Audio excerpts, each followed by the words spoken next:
this is a decent spot down here, I can't lie. Let's do it.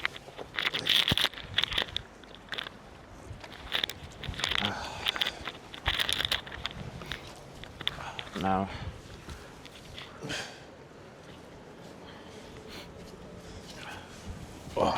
Shadrach would want me to check if this thing was centered, so I at least should do him that justice. I normally promise people that like, if the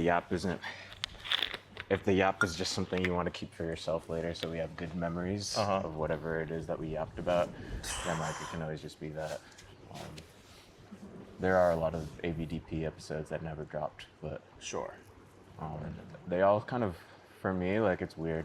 I feel like I remember things weirdly now from like either photos I've taken or like videos I have, but videos are like a better memory for me because like it's kind of like oral tradition, like you know, like people used to like tell stories or like to keep things in their minds, Right. or, like stuff that happened, or like you told me about this a while ago. Your family is big on this. Yeah, I guess you're right with our memories. like The share a memories is a memory. very big thing. I used to be a little annoyed by it, but now I've learned to embrace, because I told you my sisters are very like literary mentality, and so their memory of things, like I don't know, I feel like I got a little bit of a fog of some of those early childhood memories. Like I remember things that happened, and obviously photos help or whatnot, but they will be like, yeah, we were 11 and dad took us to our first time going to this store, and that was such a big thing because we never did this and so, and that happened. I'm like, Do you feel like you remember a lot of things because your sisters told you? Like, I feel like I remember things sometimes because my family's repeated them so much to the fact I think they're my memories, but they're not actually my for memories. sure. Yeah, absolutely. When do you like first recall actually like remembering things or like having your own details of certain things? It's difficult to say. Like there's a couple of obviously maybe like those flashbulb memories that were like a little more of a significant event. And then there's certain things that, like, I feel like a lot of the time when I tell my memories, it's more of a series of things. So like instead of the first time I went to the car show with my dad, and I remember feeling this and this and this type of way about the car show and this or that. It's like my memory is more of, for a number of years, we would always go to the car show, and it was always very exciting. So sometimes it takes like a lot of repeated events. I do believe that's true for me too. Like it takes a lot of repeated events with people to like have them be someone that's like stuck in my memory, or like Right. have a lot of shared memories together. Yeah. I remember like my dad always used to be a big camcorder dad. I like actually really wish we could find a lot of those, like, because I guess like you know you can't read cassettes nowadays, like camcorder cassettes.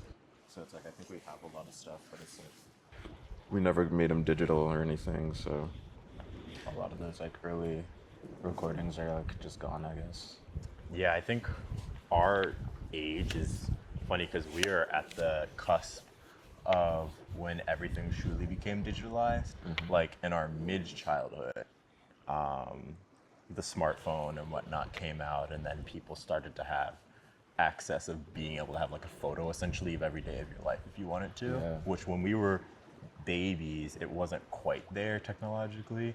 Because I find I have baby photos and whatnot. Like my family did take pictures, but I don't have a million pictures or whatnot, and they're in scattered photo albums or whatnot. Not really any videos. I don't really know what like a video of me as a young child or baby would look like. It's probably someplace that would just take a lot of work for my dad to find it and download the film, versus my first nephew when I was 8. My sister was living in Flagstaff, Arizona, because that's where her husband lived, and she was like isolated from family, and it was a struggle for her as like a big family girl. So she made a Shutterfly account like for the baby. I know. Isn't that a crazy throwback? She made a Shutterfly account and would upload photos that she would take on like her digital camera to the Shutterfly, and then we could like, it was kind of like a social media just dedicated to her baby. And then obviously later on, the iPhones became just so good that you can just send them through the chat now, and that's what she does now. But that was like the start of the generation of he could literally go back and look at a picture of probably every single day of his entire life from birth up to his age now, which is like a crazy thing to do. No one's ever been able to do that ever. Yeah, like even the fact that it's like I'll drop photos. I do have photos of my childhood, and it's like the fact that I can find photos of me at like 5 years old is like kind of wild. Yeah.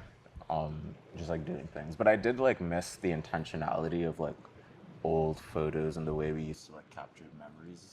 Of, like, it felt a lot more like, oh, like, you know, like everyone get together, it's the birthday photo, or it's the, like, and you're only taking one birthday photo maybe, like there's only one of them in the photo album, or like, oh, like let's do this like recap today, and like we're capturing it. Yeah. Versus now it's like you're saying, it's like every day of your life you could have a photo. Every to the single point day. It's like bro, the old Google Drive from undergrad got deactivated, right? Like the Google Photos we had. Oh. So like they're all gone. Actually, like I had thousands and thousands of photos in there. Is that because, dang, all right. Like, because we're just like the email's gone? Yeah, two post undergrad, I Wow, guess. we're unk now. Unk. Yeah. Like Vic had warned us a while ago, I remember, to like back them up, and I did back up a few, but like I don't think I got them all. Okay.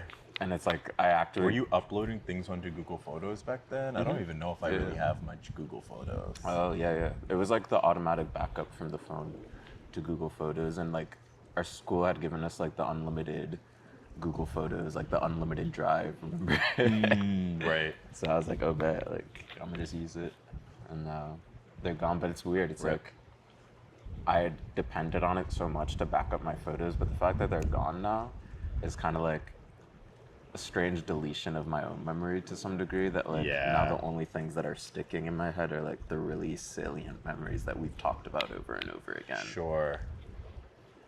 I mean, again, that's an element of why I feel like it's important to talk about things, like to relive the Meyerhoff memories and stuff, like talk about Summer Bridge or whatnot, because those are unique experiences, and in a lot of ways, like formative, some of them.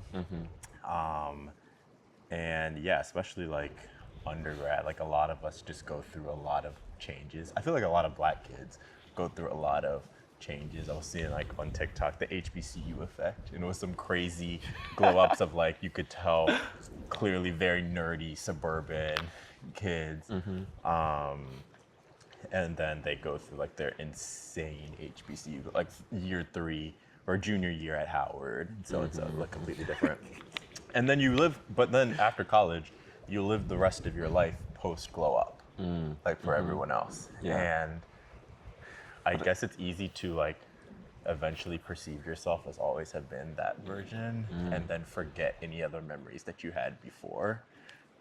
It's weird, yeah. That's super true. I think like you want to, in a way, see yourself as the most idealized version of yourself. Yes. But like it's good to like have the delta always, to know like, okay, like I wasn't always this tough.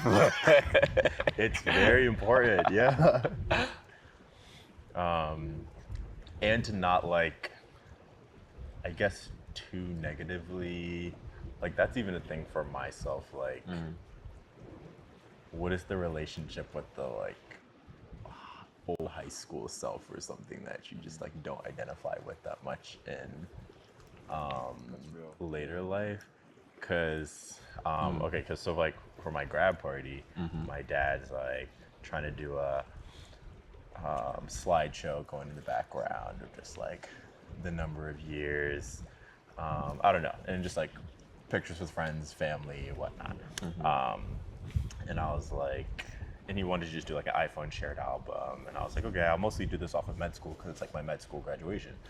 And then I added a bunch of pictures, tried to do like mix, so it has most my family and friends and stuff all included. And then he added like a dump of photos, and his dump was just a bunch of like chopped photos. They love from those like ones, though. They high love school them. and They stuff, love and I'm them.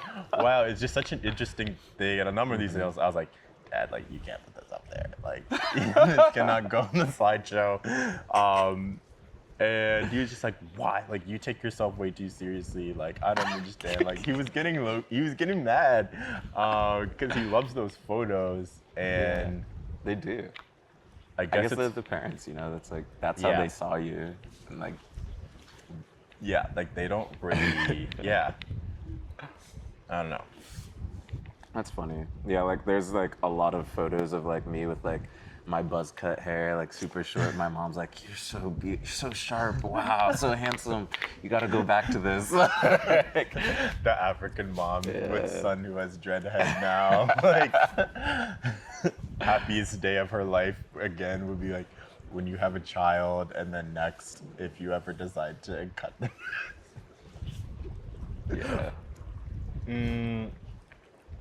Yeah, I don't But know. it's weird. It's like I do think like it's healthy to have long-term friends. Like it's crazy that we've known each other for the time that we've known each other now. 'Cause, like, Yeah. it doesn't feel like actually that long even, but like it's already know. like pushing 8. Like Yeah, I guess you're right. You're right. so like yeah, it's crazy having long-term friends because I feel like they help keep you in check despite how much you've changed. Yes. Because it's like I know that you know how I was when I first met you. So it's Absolutely. like I can't like fake it too much, bro. Yeah, because later in life you can just present as like whatever persona you want to like the people you meet in your career later on or whatnot. It's like people can change, granted, obviously, but it's like at the same time, Yeah, like that's true. allowing people to change while still like helping them to remember who they were before is probably a good thing. Yeah, it's like interesting it's interesting for that. I'm thinking of so as I said, I go to school with like going to a state school, which means a lot of the people went to the state undergrad, which means so many of my class knew each other before. And I know Brown has the integrated program, so there's some kids I guess who have known each other for years there. Yep. But just a lot of these people knew each other from even high school. And then they go to college and like people just kind of know of each other if they didn't explicitly know each other. And then a lot of people, especially like the POC kids, having they're no longer sheltered, have their crazy college moment, just go through a lot of their changes or whatnot. And maybe some people have their like, oh, they were crazy in college perception. And then you see these people later in med school and like, it's not necessarily your friend. So then they're just like, oh, I don't mess with this person because like they were crazy. Yeah. I just remember like freshman, sophomore year, they're insane. And now I'm meeting people from just new light. I'm like, oh wait, like they seem so nice. I'm like, they're always chill and this and that. Like, no, like they were insane. This one party, they did this or that. And, like, just having a bad taste. That's weird. For years. And I'm like, okay, so like people can change. Like, how important is it to remember, like, if people were crazy and like keep that in your memory versus just, would it be better for some people to just I feel like get a other fresh people start? Shouldn't. Yeah, I feel like you shouldn't ruin someone else's experience that they could have with someone else just because you had a bad experience with them. Right, I Because like agree. everyone deserves to meet people freshly as they are. Yeah. Like it would be wild to go around and be like just spreading rumors about your past to other people. Like, Right, that's what I'm thinking. But it's like I think it's healthy for you to remember for your own life, I suppose. True. If you have that kind of history with the person. Yeah, Yeah. that's true.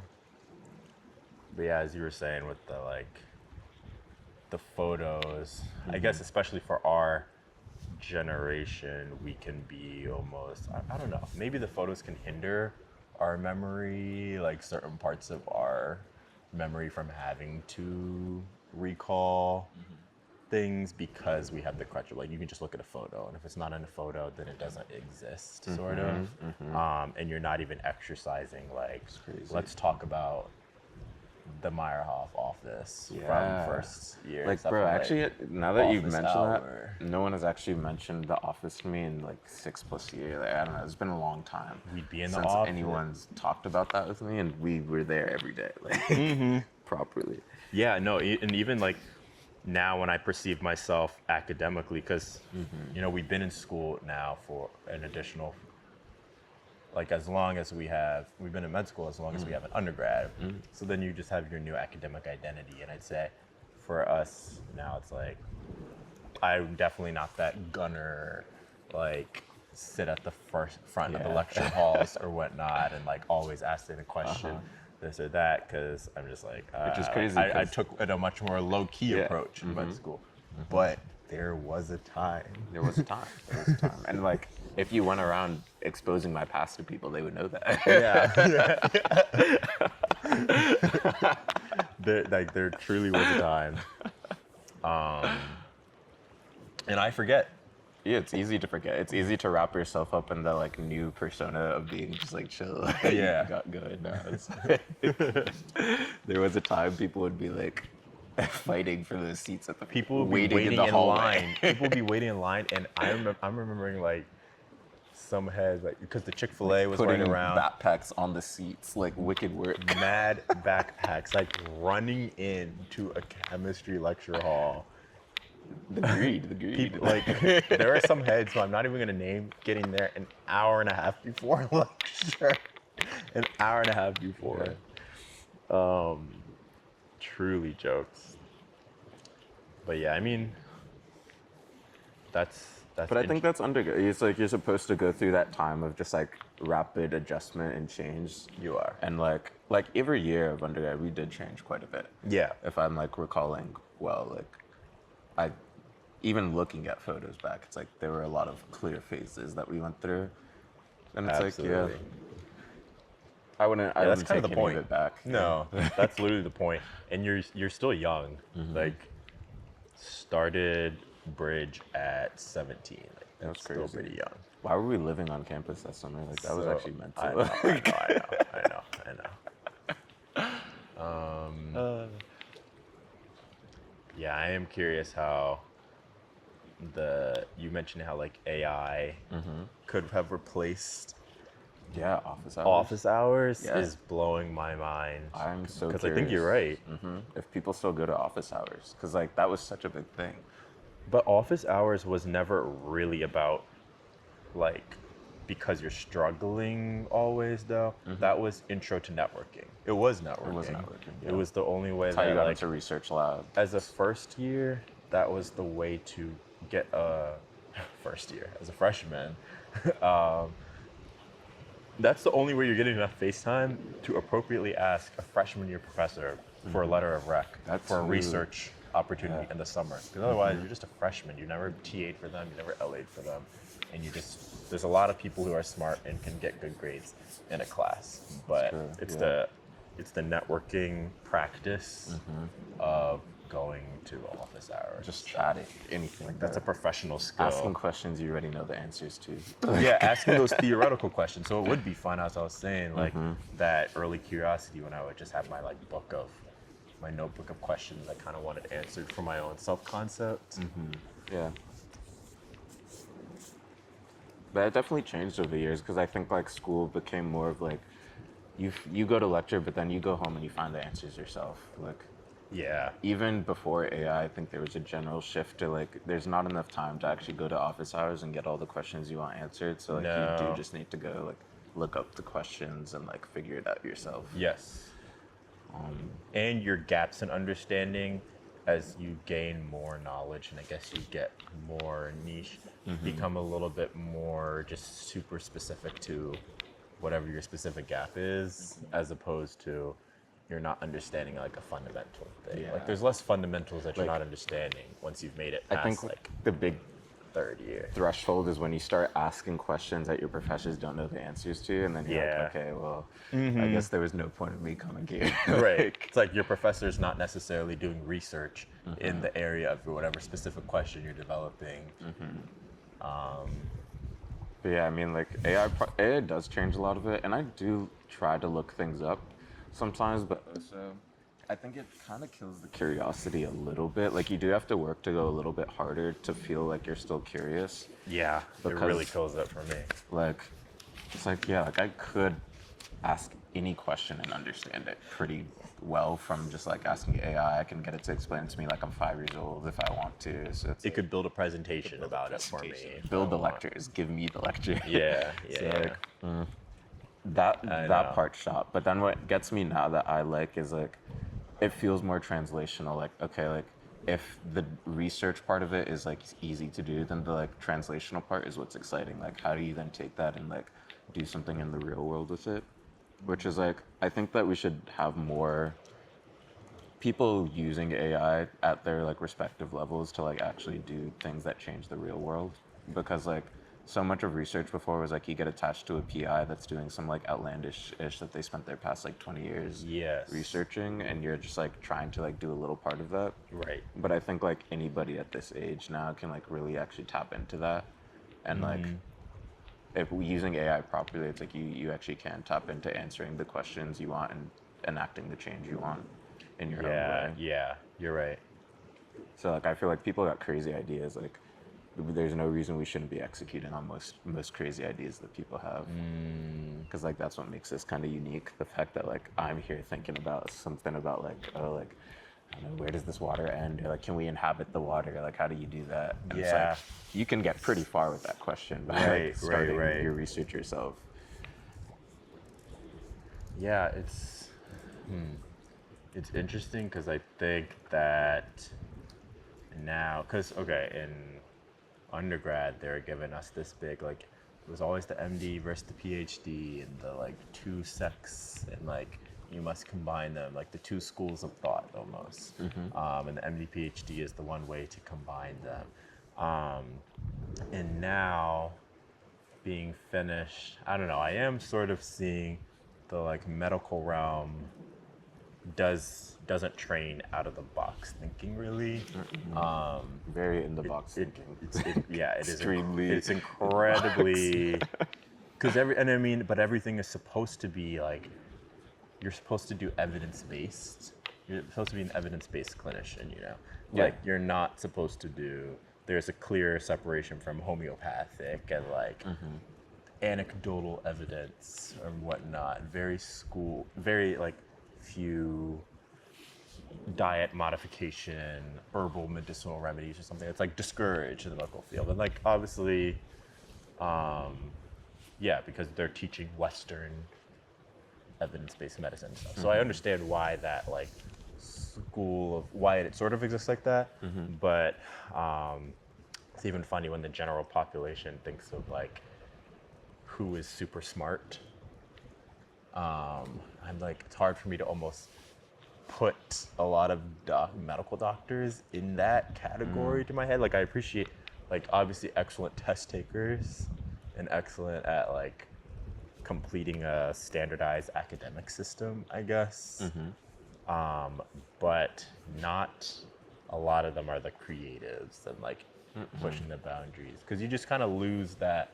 You can easily lose that general curiosity or something, and then like maybe get to a point where you think you kind of know everything. I think that like it benefits the healthcare system for doctors to be very in the box thinkers because like you can't have doctors just doing whatever they want with their patients. Like I mean, Right. like it needs to have some kind of like Too many repeatability and like Yeah. like there needs to be like regulatory oversight on it. And it's like if people are just kind of like doing what old doctors did, like old doctors, they'd be cutting into people like trying anything, I suppose. Yeah, 'Cause you're it's like right. they didn't know that much about science. But nowadays, it's like if my leg's broken, I want the doctor to do the right thing. Yes. And like don't freestyle too much, bro. Like Yeah, just don't do that. What is the guideline saying? What are the evidence? what How the many people have evidence done says. it before? Exactly. Don't try this new thing because you think it might work. Yeah, no, you're very right. And at the same time, I've seen like doctors do insane creative work though at the same time in the OR of being like, oh, like there was a complication and now I'm gonna try something else. And that's what I was always impressed with of like, okay, like how did you think of that? And I feel like the training that typically you get isn't like geared towards like pushing you to think of those things. But a lot of the creative like physicians that I see probably are just like self-motivated to some degree of like, oh, like I'm reading every day, like I'm like doing this, like I'm trying to figure out how I can like improve my care, like improve what I do at work. Yeah. You do have to read and learn. And I think, again, a part of that is that can come from actually starting your clinical practice in a way that, like, true. being a part of being in the education doesn't let it, because you're not responsible for anything. Like, a part of it comes when you have responsibility on autonomy, and then you're like taking into heart things that happen as a result of something you're doing a little bit more. So I could see how that's easier to get better at that versus the student phase. The idea of just reading every day something that's not related to your testing material just sort of seems like, Yeah. I don't know, I think they gotta shift how they like teach a little bit. I'm so curious how education is gonna shift in like new AI world, because like it really can't stay the same logistically. I know.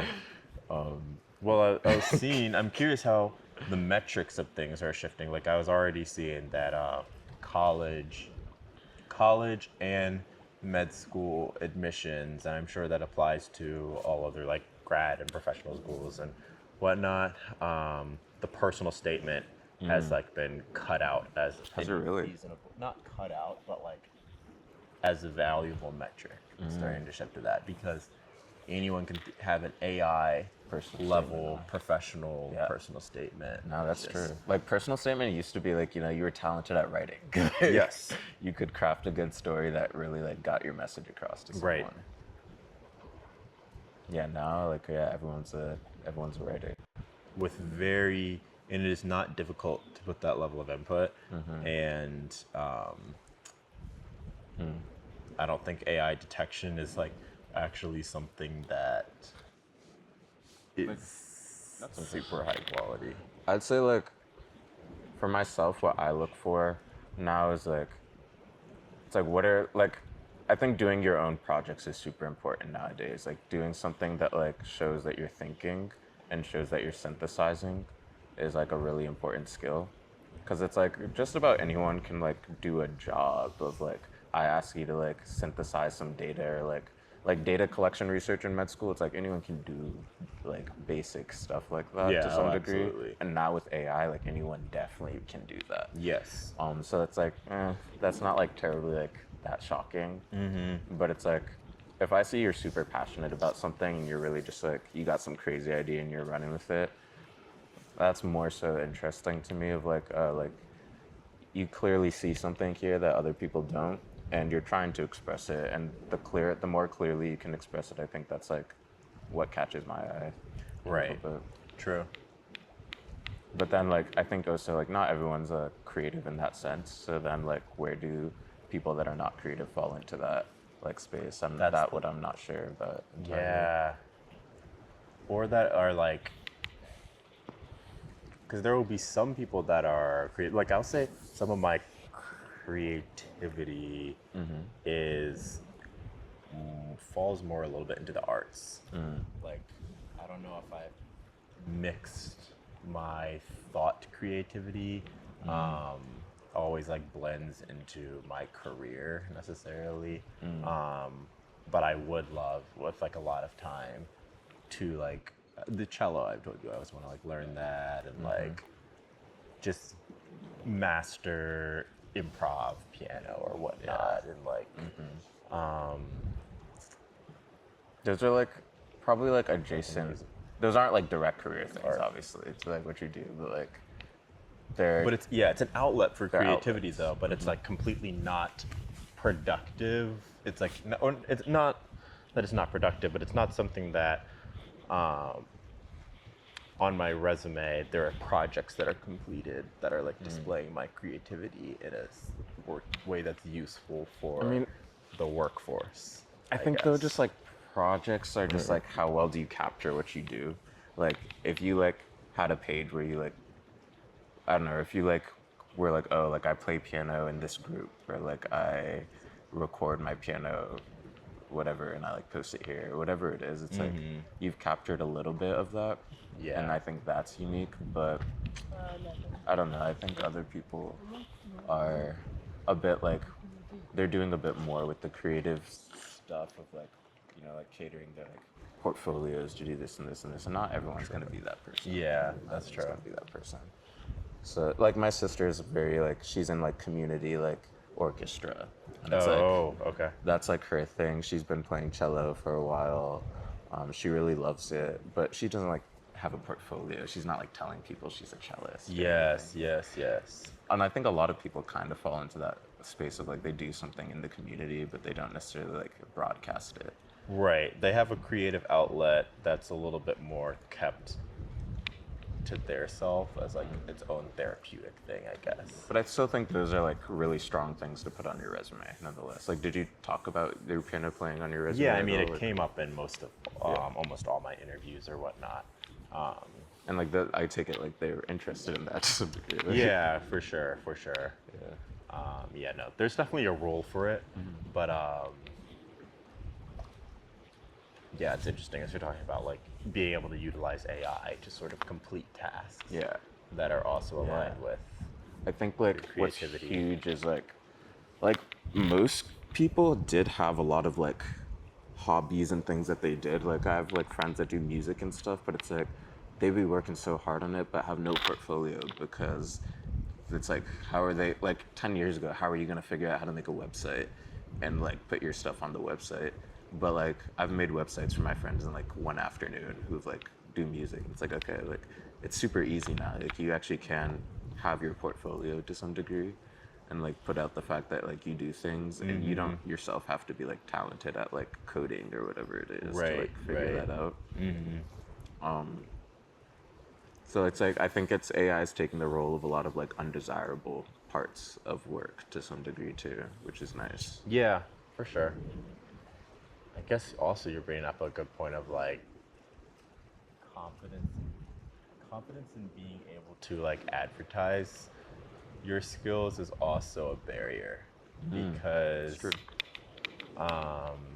especially in worlds of like musicians and stuff too. I just know it's like it's one thing to have stuff that you yourself are proud of. I'm sure like especially people who write, like you have experience like writing and making your own music, and then to be comfortable releasing that to the public is a super big sensitive and individual thing, and like how ready you are to do that, and like potentially like for piano or something, there's plenty of times when I'm like reaching flow state and I'm like playing a number of pieces that like a lot of people would probably be very impressed by, but then the cycle of like, oh, in musical world, like I did not play this perfectly. There's levels and to I did everything. not. Someone who can clock that, like who was also a pianist, would potentially be like, this part was bad. Recently talking to this artist who like he produces a lot of his own music, and he was telling me that sometimes he wants an artist to like do a part that he did like as part of the production, like if he wants to perform it live, like maybe he's played violin and now he's like, okay, but like I needed another artist to play the violin live so that I can sing or something. But then he's like, oh, like sometimes like I'll give it to them and they won't know how to like play like the level that I can play at. But then like obviously I'm sure there's people that can play like way better as well. Yes. But it's like so they're inaccessible to me. Like I can't like connect with them. But I think like creatives gotta like you gotta work at your level as a creative, I suppose. Like I think we always want to work with people that are like way out there. Sometimes or like we see people that are out there and then think less of ourselves as creatives. But it's like there's always someone that's probably looking at you and is like, bro, like how? Like bro, I see you play piano and I play piano myself and I don't play piano like you play piano. So it's like if I asked you to play piano for me, I'd always be impressed. Like, Right. But you're gonna maybe look at yourself and be like, oh, like someone could probably play better. That was wrong. Exactly. And like this person, if they practiced a little bit more, would probably have played this part right. Somewhere that really clicked for me was like when I first went and like got into listening to more DJ sets. Like I'm always impressed by a DJ set. You know, it's like, bro, like you're mixing the music. It sounds great. Like I'm having a good time. And then like when you hang out with DJs, they'll be so critical of their own sets and be like, oh, like I messed up this beat transition, or like tempo wasn't right here. And I'm like, bro, like, I'm not hearing it. I can't lie. Yeah, it's like the benefit when you're not an expert in something, like able to appreciate things in a broader sense. And Most people aren't experts. yeah, Like, yeah, you're very right. few people are experts. That's what makes them experts, I guess. Yeah, you're spitting. No, because that makes sense. Yeah. Yeah, I think that, like coding is another one too of like, anyone can be a coder nowadays, but it's like very few people are expert coders. Like there's Oh, a for lot sure. that goes into it to some degree. Like, yeah. So like I always like advertise the fact that it's like I can make a website for you. I'm not gonna be like it's not gonna be crazy or maybe or like I'm not like freehanding the design myself or whatever. But Yeah. it's like I necessarily like I could probably do it better than most function. people. Like Yeah. Oh, so sure. it's like, For sure. yeah, I might as well advertise it, right? Like, Yeah. Yeah. someone will benefit from that, and like the experts are inaccessible to them. Yeah. And I guess there's also an element of in advertising a skill or like identifying with a certain skill creates a self pressure, not in a negative sense, but like a positive pressure to perform a little better or something. Like, okay, like you're going to say you can do this skill, so you're going to like make sure you at least can be proficient at it. I think like something In a I've general been sense. so impressed about is like people throwing themselves into circumstances where they have to perform. Like Shadrach is one of those people that throws himself into circumstances where he's got to perform. And I've met a lot of people like that. I think there's another artist I've worked with in the past too. It's like they'll just start things with no clue of how to finish them. And I'm always like, bro, like what are you doing? Like stress. I can't even imagine But then that. like when they figure it out, it's like then you just got a huge boost in what you were able to do. Like it was like when we were cliff jumping earlier. It's like, okay, like I'm not the best swimmer. Yeah, But it's like yeah, now that yeah. I've done it, it's like, okay, like now I'm way better than what I was like 5 minutes ago. Right. So like I think jumping into like the unexpected is a huge boost. It's a huge like skill to like get into, and it's like really worthwhile. I guess I'm finding that more so like career, like back to career wise, I guess. I feel like intern year is going to be getting thrown into like positions that you don't really feel comfortable or qualified for necessarily. And I've learned like procedural things, like procedural field, seems to be a lot of people just trying it. Like, there is way less of this. Obviously, there are like for surgeons, for example, there are obviously some incredibly naturally gifted surgeons with this like naturally fine hand precision and eye to small detail that is like rare. But the application process to become a surgeon doesn't necessarily require you to demonstrate those skills. It just sort of requires you to want to do it, and then you get like rec letters from spending time in the OR where you're not really doing those skills, you're watching other people do it, and like you're just understanding the system, and then you do a lot of research, and then you have good test scores and stuff, and then anyone can sort of Like if it wasn't for the testing, medicine would be an entirely vocational profession. Like, because it's like you really could just observe a lot of things and learn how to do them. Right. And it's just like how willing are you to spend a lot of time to do that? Yeah.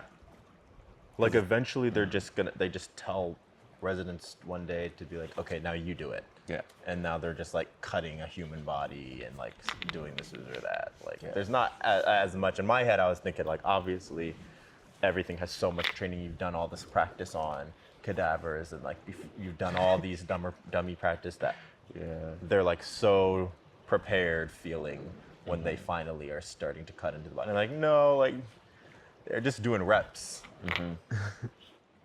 And you kind of go for it for a lot of things, like IVs. And I'll never stuff. forget my first time doing sutures. Like the doc really had me doing sutures on someone's face. That's so funny. OD, like first time, bro. Yeah, yeah. They just And he was just like, yeah, like you're not gonna mess up. He's like, I'm here, don't worry, I'll go for it. It's like, like, what do you mean I'm not gonna mess up? I know, Like, I know. I've actually Like, never held. How do we even know each other like that? Like whatever insurance package they got going must be crazy. Like, But even like IVs, like something that's way simpler or something, like I was so not unconfident in like doing those for a while, just of like, oh, like the nurses are always just, they know this technique so much better, and I've obviously learned the technique and done the practice here and there. I'm just like so nervous to do it. And then after I was on like an EM rotation, they forced us to do a nursing shift, like a couple nursing shifts, and it really helps you get IV practice, because then if the nurses are being like friendly, they'll be like, okay, any IVs coming in, like I want you to do them all. So like I had a whole shift, like all the nurses Wow, that's good. on That's the good like practice. evening shift were like, okay, like wait, someone comes in, someone needs an IV, like where's Josiah, like. So I did a ton of IVs, and I just realized that you kind of just stick it, and they mess up, and then you just stick it again. Stick it again. And I was just sort of like, no, like I need a refresher. Like, what do I do? What's like this finger and this finger, and then I like should palpate and feel this like. So much of like like a lot of people just go for it. Yeah. So much of doing anything is messing up. Like that's actually just how you learn to do it. Like I've set up this camera to do recording so many times, and I've set it up wrong to the point that like we had to hire editors in another country to edit our things because like they couldn't figure out how to edit it here. Yeah. And it was just like I'm sorry guys, like that's on me. Like we paid money to go do that, but it's like now, hopefully we don't have to outsource this one. Like hopefully we got it right. Like I've messed up a lot of things. I guess like I don't know. I used to beat myself up more about it, and I think like social pressure makes you want to beat yourself up more about it too, because it's like you feel like everyone's watching you mess up. Yeah. But like realistically, like no one's really watching you mess up. You're watching yourself mess up. Right. And then like replaying that to yourself when like you should just forget. Or not like permanently forget, but like just like change it next time. Yeah, and I guess if people are watching that, like, again, it's not the biggest deal too. That's what I've. They're not experts either. Because I feel like I have learned, because I am observant of people. I would say, like, I like pick up their mannerisms well, because that's how when I like do my reactions and whatnot. They will. I've been telling people about you. They will be incredibly spot on.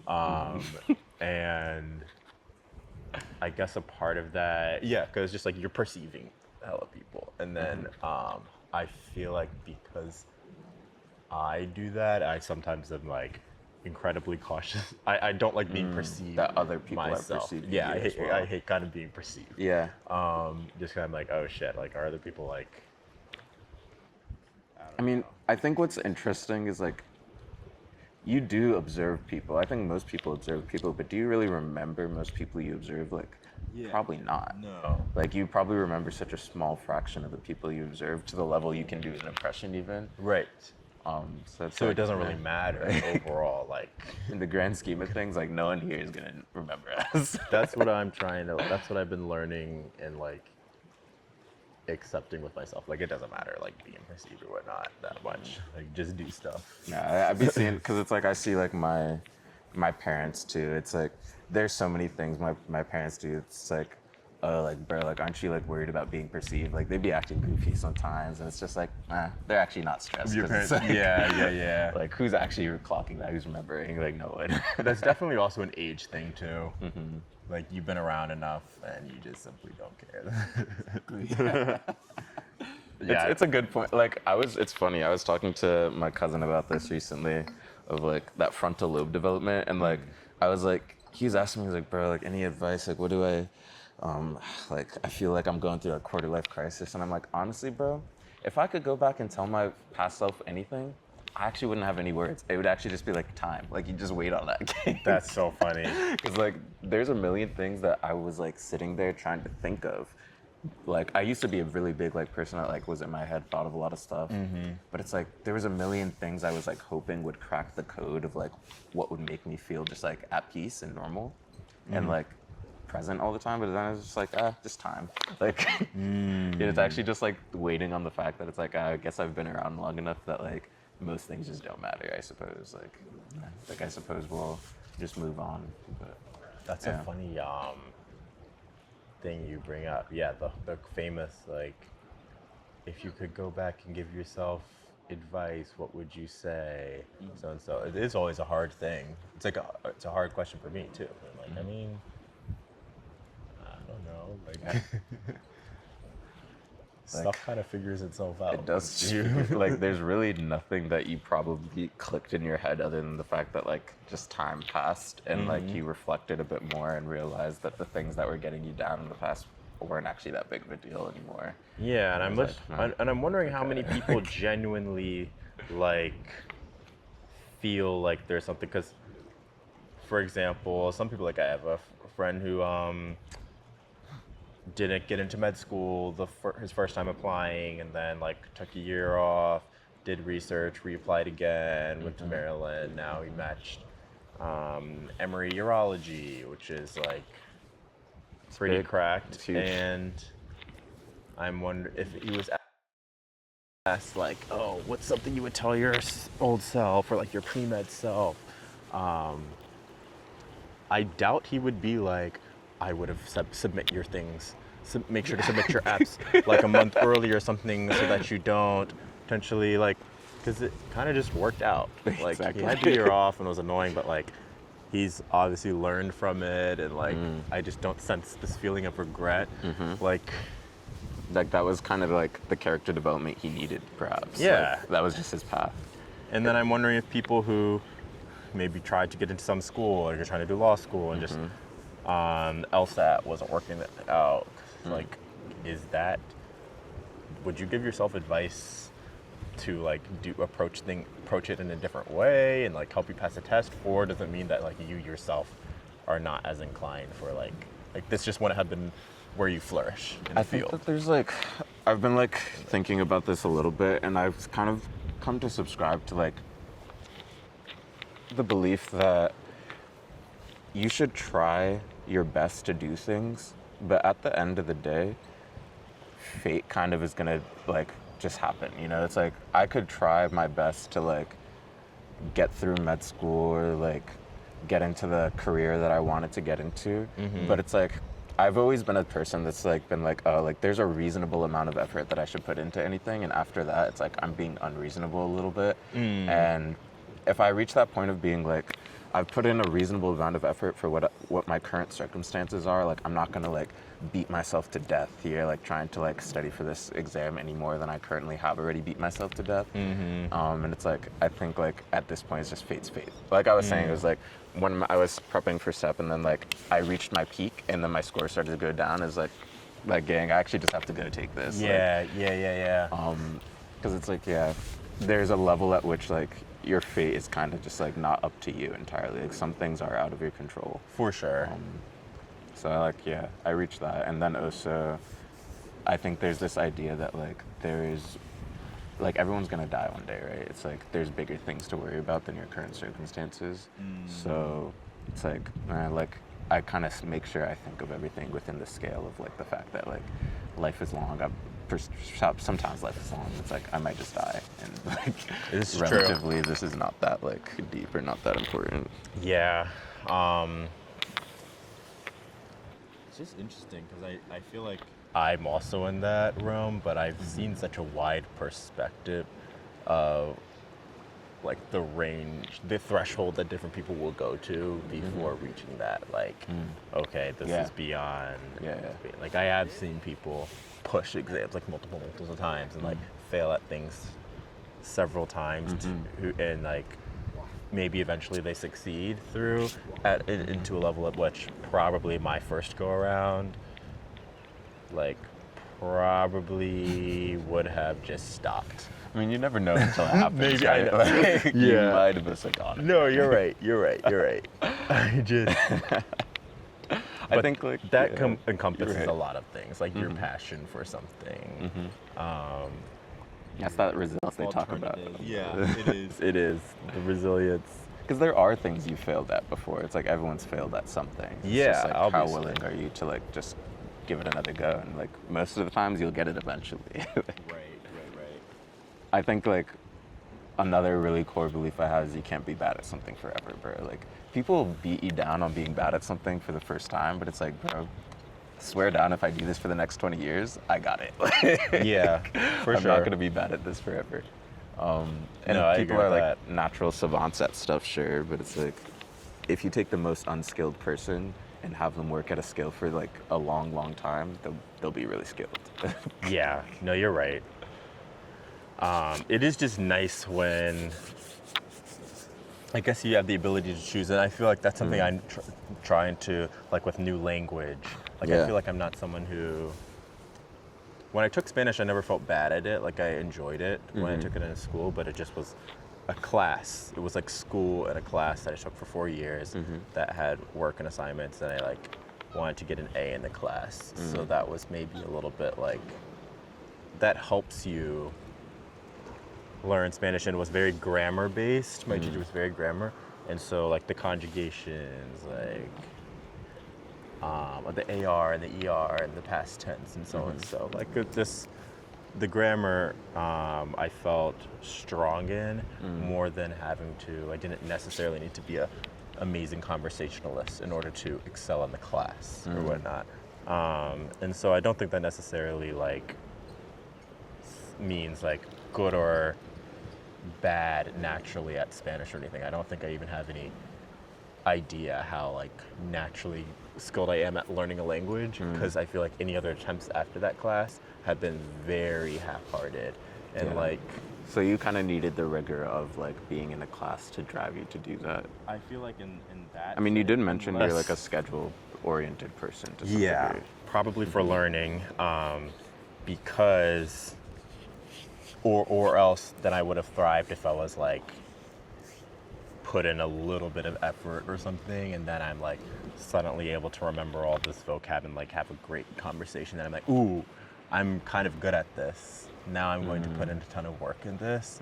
Like it's annoying mentality, but I feel like for skating, I feel like something that I never thought I was going to do. Like I'm not a skater. Like that seems dangerous, and it just seems like something that Victor was gonna do, and then just tried it. Like we tried it, and I've actually was able to keep my balance better than I thought I was, and then it was like more fun. I was like, wait, so I'm not bad at this, and then we grinded like crazy and became kind of gas at skating. Skating just had such a good feedback loop. though. It did have such a good positive feedback loop. I don't know what, like, if I could learn more things the way that I learned skating, I'd be really good at things. That's what I'm saying. But I think it's like we never were starting off. Some people trying to start skating like would fall a million times because the balance just isn't Like, we sticking to never them actually really naturally. fell. Like- And then to become a skater, you just have to like push through. Like I want to become a skater. It never was like I want this more than anything, and so I'm going to fight through. But do you remember the early days fumbling. of us skating though? Like, I really, The learning curve was I don't very remember fast, but I do remember not being like able to move around. It was on the board. COVID. It was perfect ideal circumstances. COVID. Barely anybody's on campus. Yeah. That parking lot right next to a Walker. Yep. Oh yeah. Yep. And just like the beginning phases, even the small kind of gradual declines at the end of the parking lot were like scary. Yes. But it was like a very small It felt decline. fast. So then you can practice and then just drilling braking. We Just were drill, in drill, the drill, parking drill, lot drill. for a long time. Now I'm remembering. We just hung out at that parking lot, and then I feel like the reps of just doing that and learning how to brake like that just was weird. And then you graduate to the garage, and then you learn how to go down that garage, Oh my gosh. and then you learn how to go down all 4 levels without braking. And it was the trip from the Walker parking lot to the garage. Yes. That was another part. Remember that Yes, hill that going massive down? hill with a speed bump, so you needed to be really good at braking. We always like, I've actually was like died on that hill. Like, Oh, easily. I mean, the skating that we were doing to get to the desk senior year that was crazy. Impressive. objectively very dangerous, and I don't think it's an exaggeration to say no one else on campus was doing No those one was hills. doing that. We Like, were people down thought we the were main crazy. road. Like, There'd be cars backing up, and we'd be just like dodging the cars, swerving. like zoom.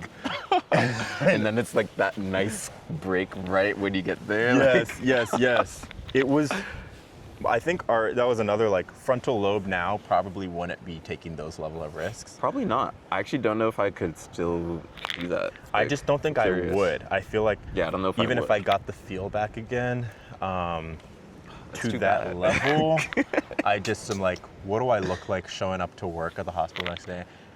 Busted. Yeah. And then people ask, and I was like, oh, I was like longboarding. But the thing is, we never got like ridiculous. seriously hurt. No, we didn't. But yeah, it's also funny too when I skated to some event downtown from my place with one of my friends he was on a skateboard. I longboarded. Which obviously there's a little difference or whatnot, but he's one of those like started skating as a child, like been skating way longer than I have and way rustier. And then when we approach some of the hills, like, and I'm just braking very instinctually, and he's like, wow, like I've never really got the handle of braking like that. Like, how are you just braking? It's like, wow, like the training arc needed to be we had an insanely productive training arc. It's funny. Like, have you taught people to skate after skating yourself? No, I haven't taught anyone to skate. I know y'all had some moments like Tanya and stuff. Taught a lot of people to skate actually. I guess you're right. The girls did all have a small moment where they all like kind of learned to They skate kinda learned for to a skate. short period. Like Kiara would be out with us skating, but then she just reached a point where it's like no more. Because I think it looks fun. Like, Yeah. genuinely. It is was fun. fun. And we were really efficient, like getting around. I think I have like a Polaroid of like us and Walker teaching like Kendall, like Levy, like a bunch of people how to skate. Yes. Yeah, we were the skate boys, and they all wanted to tap in a little bit. What a time, bro. Wow.